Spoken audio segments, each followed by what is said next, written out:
Welcome to the Dalton Affair, a VIP exclusive reimagining of the Nanny Affair from Sam's point of view. The stars shimmer in the sky, pinpricks of light casting a soft glow on you. Tonight couldn't be any more romantic. Too bad it's just me and... The balcony door opens.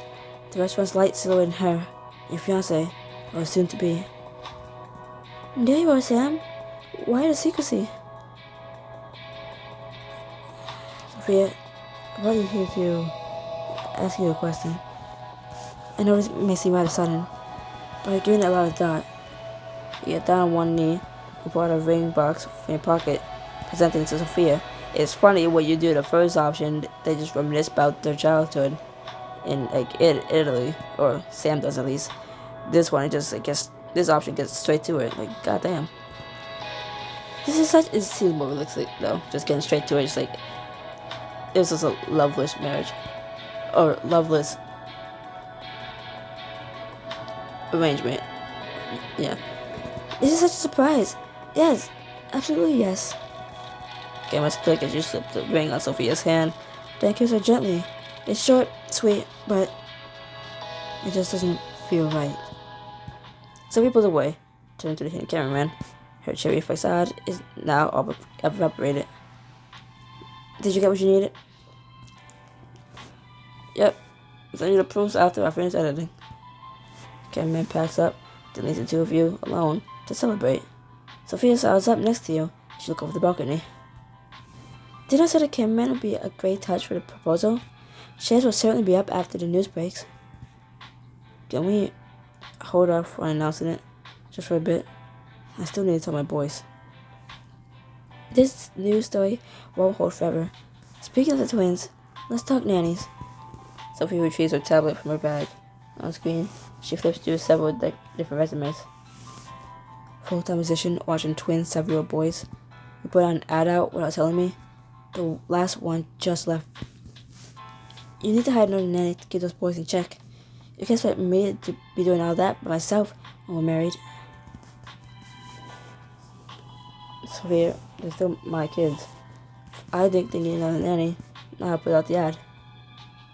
I know a relationship is more of a business arrangement, but like it or not, Sam, I'm about to get married. And a nanny will certainly help ease that transition, don't you agree? At least I drew a few of them. Maybe one of them will surprise you. Your phone chimes as Sophia forwards you the resumes. You scan a few at lightning speed, frowning to yourself. All these nannies are the same as the ones who didn't last 2 weeks, my boys. But you stop short when one particular woman catches your attention. Kiss her night. Masters in chemistry, experience with children. She's perfect. However, I think you're better off with someone safer, like Prudence Maccabee. She's a little too safe. Safe hasn't worked before. Just look at the other nannies the boys chased out. Trust me, you want someone with experience like Prudence, not what's her name. Sophia heads back inside, but you can't stop thinking about Crystal. Your mind made up. You shoot off an email to the listed contact. I look forward to an interview, Miss Knight. The interview. A week later, on the day of the interview with Crystal, you're leaning at your desk, listening to your colleagues David drone on about his marketing proposals. For your quiz ad spend for the Meridian project, projections forecast that. You glance at your watch. It's 9:11. Crystal should be here any minute. David, those numbers sound optimistic, but not believable. I want real numbers. Just then, the door slowly opens. Crystal quietly enters, her eyes immediately fixed upon you.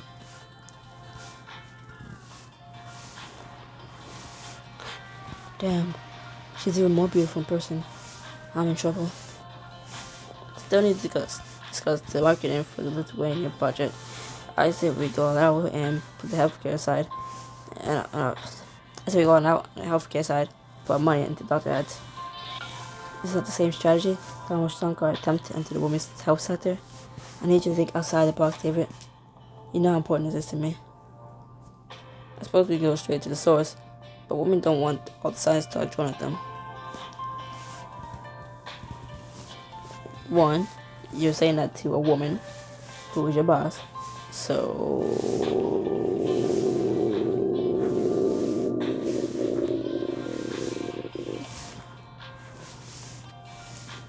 there's like a lot of sexist comments in the nanny affair. And obviously that'll be in the Dalton affair too, duh. But it's funny how it's always like a little bit of sexism, but it's like, why is so many of them saying it to Sam when Sam could be either male or female? So it just makes the guy who's saying it to the woman stupid.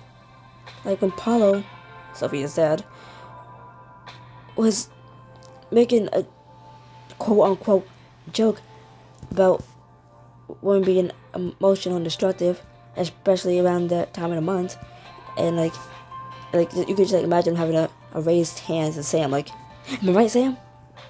Like Sam would agree because Sam has had a wife and is going to be soon, or well, was to be getting married to his daughter, Sophia.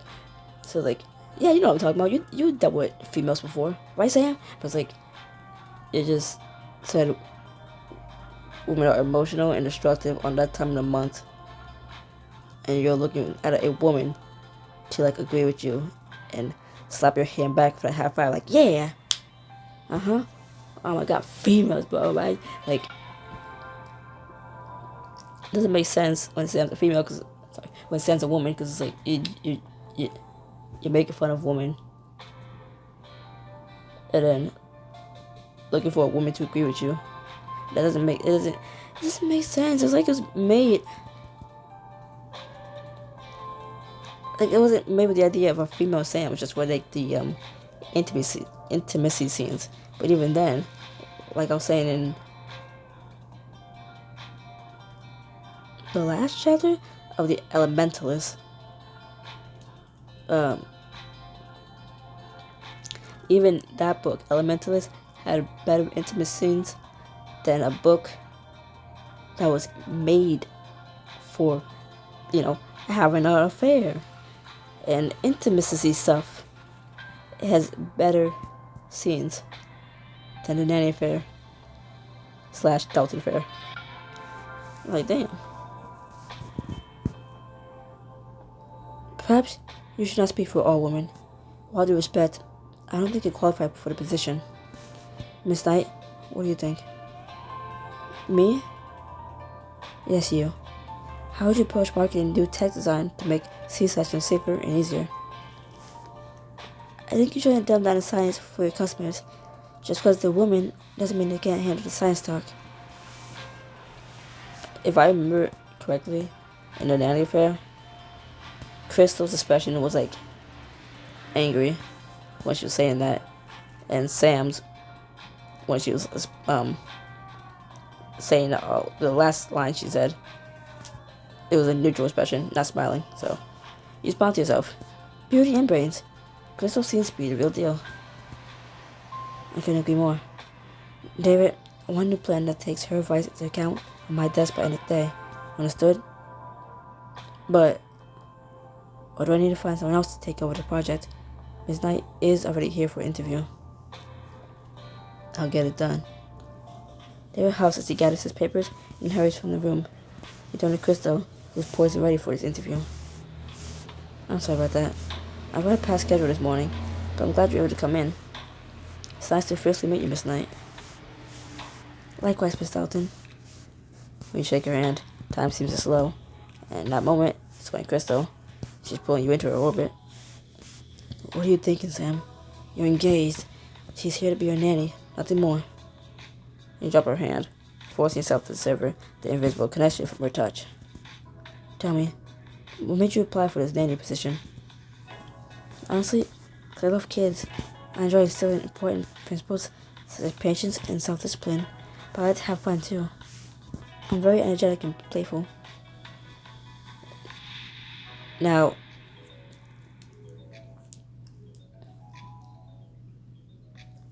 come to think of it, I don't think Crystal said that in the nanny affair, and Sam definitely didn't say the second one thing, but you didn't say the first one either. So it's like, it is slightly altered, just so you can, like, make choices as Sam. So, I'm sure your girlfriend appreciates that. Did I really just say that? I don't have a girlfriend, but if I did, she might have trouble keeping up with my physical activity. You suppress the audible groan, threatening to escape your lips. Every time Crystal speaks, she intrigues you even more. Imagine fighting sleep and then knowing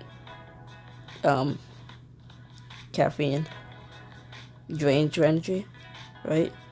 Imagine knowing that.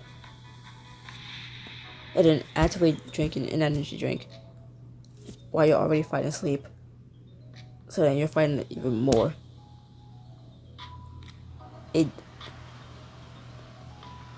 While just a moment ago, while speaking, while trying to read, oh, it just hit me. It just hit me like a ton of bricks. Like, oh my god, my eyes don't want to stay open. I can't read anymore. Like, holy shit.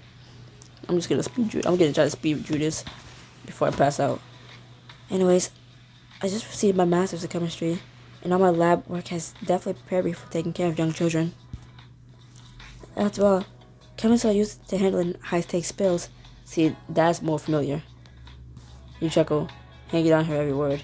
She watches you with a mysterious grin, a hungry glint in her eyes. You force yourself to fight her. You force yourself to fight her pull to keep this professional. You look away, catching the desk picture of your boys and your late wife. The boys are still feeling lost in their mother. It was almost 5 years ago now, but that's not something you can just get over. Exactly. And I'm afraid they often take it on a nanny. Can you handle that? Of course. Then I have just one more question for you, Miss Knight. And I want you to be completely honest. You lean in, allowing yourself to indulge in the illicit moment. The little distance between you feels like an unsurmountable chasm. If you can go back in time and tell your younger self one piece of advice, what would it be? Yeah, I have to make a choice here. So I'm not Crystal anymore. To believe myself. I'm proud of who I've become, but I could have gotten there quicker with more confidence, you know? Quite impressive. You're wise beyond your years. So I interrupt Miss Dalton, but your car has arrived for a meeting over lunch at La Torre d'Argent. So soon? I feel like we only just started the interview. You chide yourself for how your heart pangs to say goodbye already, but maybe it doesn't have to last long? The next part of this interview took place even at my home. Oh, Sam had ulterior motives. Well, don't say that second thing. Yes, you need to meet the twins. After all, they have ultimate veto power. See, this is slightly different to the original. Then I just have to impress tonight, Miss Dalton. Yeah, I remember this. I'm dying. I'm fighting this monster, and the monster is winning. Oh, that's why it's called Monster. Oh my god. That's why it's called a Monster Energy drink. Hours later, you're still at the office, attempting to get at least a little bit of work done. So I'm forcing my voice to sound like this. Otherwise, get used to this. I'm forcing this. I just can't get my mind off. Before you can finish your thought, the door to your office slams open, and Crystal saunters in. Pay attention to the background, please. Just pay attention to the fucking background. You notice that the lighting has changed. The mood of the office is different. Yeah. Miss Knight, I thought we were meeting at my house. I couldn't wait. She locks the door behind her, then disrobes, tossing aside her clothes.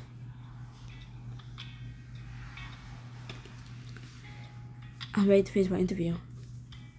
You feel yourself already wet and dropping between your legs as you drink in her light form. Crystal, just one question. How badly do you want this job? Crystal sways her hips from side to side as she walks behind you. Her hand grazes against your chest as she whispers, almost as much as I want you. Her words are enough to make your walls come crumbling down. Suddenly she's in your arms as your lips find hers. Don't stop. Part of you knows this isn't real, but that doesn't stop you from wanting more.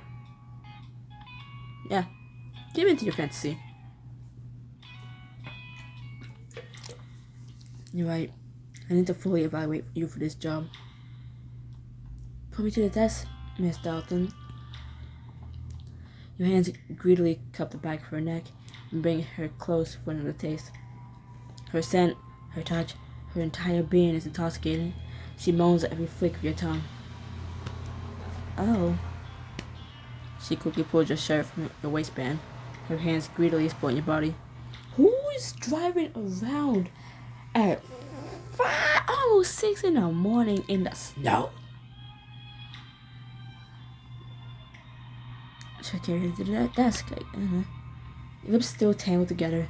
You lift Crystal in your arms, cupping her ass in your hands. You set her down on the desk, then trace a finger down her navel. I hope you're ready for me. Find out for yourself. Your hand disappears beneath the fabric of her underwear, finding her dripping with arousal. She groans in pleasure as your thumb works her slowly at first, then hard and fast. You relish every sound that escapes her as she climbs the peak. Yes, Sam, Your name upon her lips must be the most beautiful sound you ever heard. It only drives you wilder as you pull back just before she finishes. Not yet. Crystal doesn't skip a beat. She reaches toward your waistband. I think you're overdressed for this interview. Where are my manners? With lightning speed, she helps you strip out the vets of your clothes, letting it all pool hers to the floor. Where did the accent come from, dumbass? I was in a mix of calling myself the nickname my friends gave me, and then mix of my actual name. And then what came out of it was me not wanting to say the nickname, and almost like getting the first letter of my actual name out. So like I just switched it to dumbass. Like, what are you doing? I got the first syllables of my name out. Duh. And I was like, oh no. Dumbass. Yeah. Almost told you my name. I would never do that.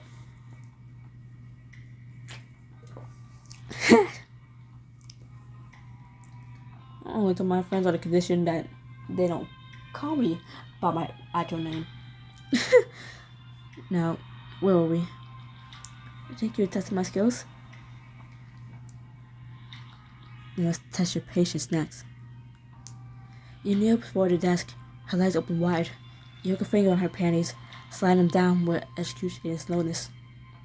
Oh, I'm reading perfect now. Oh. All I have to do is force my voice to a pitch I can't speak at right now. Well, at the moment. Ow, my finger. All I have to do is all I have to do is force my voice up a few pitches,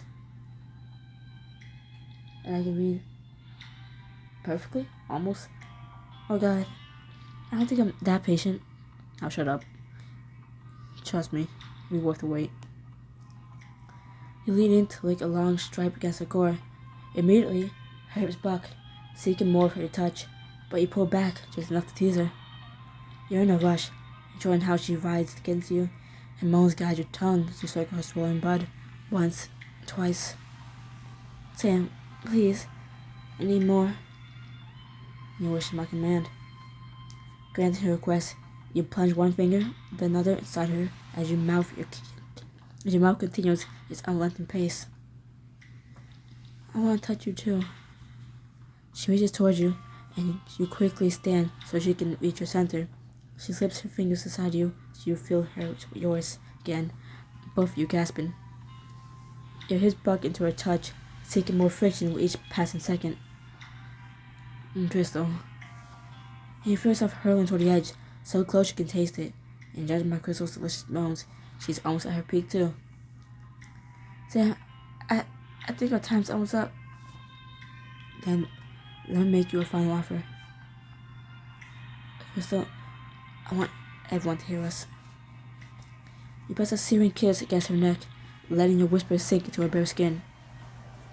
I want this whole building to know who you belong to. You slide another finger inside her, lifting a breathy moan. Yes. Your lips curl into a mischievous smile as your hand moves even faster. I don't think that's loud enough, Crystal. Your free hand caresses her breast, twirling her nipple between your fingers. Sam, that's better. Every cry, every whimper, every moan you earn only heightens your own pleasure. Crystal's nimble fingers work you faster. You can hardly keep up with the unrelenting pace. That's it. I'm gonna. Me too. Suddenly, an explosion of heat bursts inside you. Your jaw falls open as you scream her name. She screams yours. Sam. At the moment, two of you lean back, spent and satisfied. Crystal,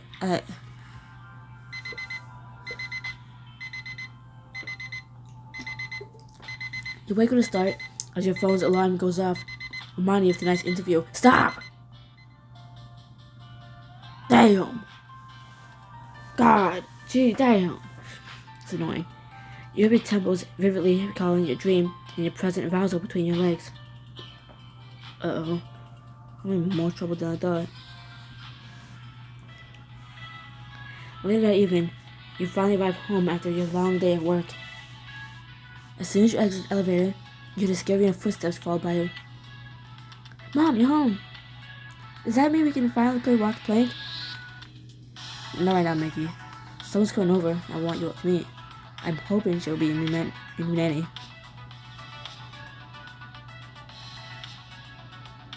So I suspect she might want to join the Walk the Plank.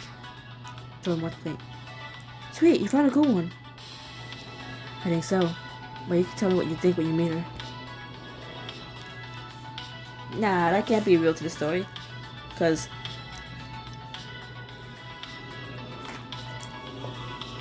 if he was excited about us being a cool one, he wouldn't be a little cold to us. Well, it's cold harsh. He means a kid. So he's like, kind of like, I don't know. But I don't know if I like her. Then after playing with him, he's like, yeah, she's cool. Half an hour later, you're deep in reviewing a report on a Lithuania project as distant voices echo from the living room. You'll never get the best of Kathleen Crystal. Whoa, Admiral Mason, she can fight. She's here already.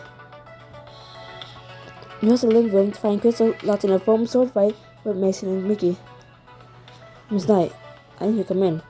Boys, you're in some space. You don't want to send her running already. But we were testing out her water plate skills. It's alright, Miss Dalton. You're just having some fun. See, Mom? Fun. You should try it sometime. Boys, you can continue playing later. Does it mean Crystal was sticking around? We'll see. Crystal watches you with a curious gaze. You don't break eye contact as you raise a challenging brow. So then, Miss Knight, let's test your bedtime skills, shall we? First things first, have you brushed your teeth since dinner? I'm on it. As expected, Mason goes to the bathroom, but Mickey doesn't budge. Yeah, goes from liking me. It's like, oh, she's cool, she's playing with us, too. Oh man, lady, you suck. Oh, come on, lady. I hate brushing my teeth. My taste is gross. I should have warned Crystal how Mickey acts when. But, Mickey, you don't want Mason to win, do you? He's already got a considerable jump on you. Unless, maybe you're okay with him being the fastest? No, wait. A word right now. Without another word, Mickey spits out hard to brush his teeth. You stand there, jaw dropped. And it's like, what can't you do? She flashes a coy grin, her hand grazing against yours as she passes you. Watch me and find out. That's not how that went. As Crystal easily puts the twins to bed, the two of you return to the main room. You shake your head impressed. No one has ever been able to put the boys down like that on the first try. I normally have to step in and negotiate a deal. Well, that's something those other nannies didn't. Chemistry. The word is almost a whisper, begging you to close the distance that stands between you. Well, I look forward to other chemical reactions. You feel the electricity crackling between you, dreading to consume your entire being. As do I. I can't find a single fault where I'd be a fool not to hire her. You sharply remember your dream in your office, how Crystal was at your mercy and you were hers. No, if you're gonna hire her, it will be strictly for the nanny position, nothing more. Your mind made up, you gesture for Crystal to follow you. Crystal. I said it so weird. I want to show you something. Stop shoveling the snow. Can you guys just ever leave it there? Please? With me? Oh, why is it when I said that they stopped shoveling? Keep shoveling. Do it. I was kidding. Why did the sounds of shoveling stop when I said stop shoveling? I don't like that. Keep going. You're waiting. That was one scoop. I don't like that. I'm scared now. My porch door is open. I don't like that. Right in here. This is your bedroom. If you want it, that is. I heard another scrape, so we're good. I'm good. Okay, they're doing it. Yeah, keep shoveling. The truth is, you're perfect for the role. I think you'd be a great nanny for Macy and Mickey. You turned around to face Crystal, waiting for a response, but her eyes seemed glazed over. Miss Knight, did you hear me? You want the job. It's yours. You can move into your room tomorrow. Really? Oh my god, thank you. She draws her arms around your neck. Pulling you close. For a moment, you indulge her intoxicated scent, her body pressed flush against yours. I'll be strictly personal from here on out. But the longer you linger in her warm embrace, the harder you know it'll be to keep that promise. The following morning, you're checking your email after a message The following morning, you're checking your email after a meeting where a message from sister catches your eye. Billionaire Sam Dalton is tying a knot. Before you continue reading, you recall the one person you know must be responsible. I was wondering how long before you'd call, Bear. Did you see the article? Of course I did. Damn it, I thought we agreed to keep this under wraps. I specifically recall saying that the story won't hold forever, which it didn't. Because you leaked it. Oh, she leaked it to the tabloid. She leaked it. I thought it was the press. Who released it. Sophia released it. Oh. Ooh, you bitch. Okay, I think I've had a sickly amount of this monster. Because... oh god, it's taking me out. Maybe I only ate once. Yes, technically yesterday. Around 3 p.m.-ish.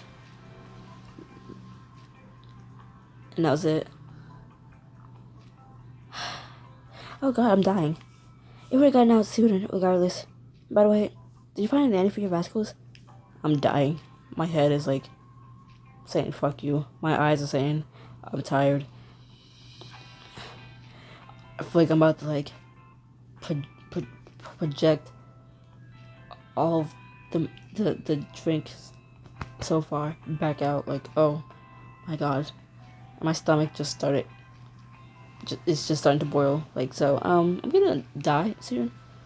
You feel your heart race as Sophia's question. You can't tell the truth about Crystal yet, can you? I did. She's perfect. She starts today. Excellent. I bet Prudence Macabre will help calm your boys down. Actually, I didn't go with. I'm getting on a call. I'll meet Prudence when I return from Italy. Ciao. As soon as Sophia hangs up, you silently touch the phone on her desk. One thing's for certain, I'm screwed. And that's... and... yeah.